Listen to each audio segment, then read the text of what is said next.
ఎప్పుడు రొటీన్‌గా చేసుకునే మ్యాగీ, యిప్పీ కంటే ఒక్కసారి ఇలా ట్రై చేసి చూడండి అద్దిరిపోద్ది.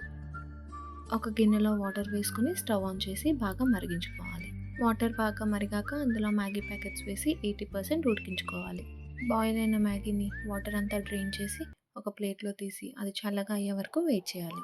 మ్యాగీ బాగా చల్లగా అయ్యాక ఇప్పీ ప్యాకెట్‌లో మ్యాగీ ప్యాకెట్‌లో మసాలా ఇస్తారు కదండీ!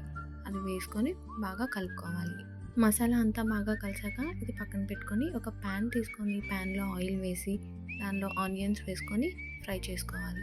ఆనియన్స్ కొంచెం వేగాక గ్రీన్ చిల్లీ అలాగే కరివేపాకు వేసి ఫ్రై చేసుకోవాలి. ఇప్పుడు 2 ఎగ్స్ తీసుకొని వాటిని బాగా బీట్ చేసి ఫ్రై అవుతున్న ఆనియన్స్‌లో వేసుకోవాలి. ఇప్పుడు సరిపడా సాల్ట్ అండ్ కారం వేసుకొని బాగా కలుపుకోవాలి. సింపుల్‌గా అయిపోయే మ్యాగీకి ఇంత హడావిడి ఎందుకని అనుకోవద్దు. ఫైనల్‌గా టేస్ట్ చేసేటప్పుడు వర్త్ వర్మ వర్త్ అనిపిస్తది. ఎగ్స్ బాగా ఫ్రై అయ్యాక మసాలా కలుపుకున్న మ్యాగీని వేసి 2-3 మినిట్స్ హై ఫ్లేమ్‌లో ఫ్రై చేసుకోవాలి.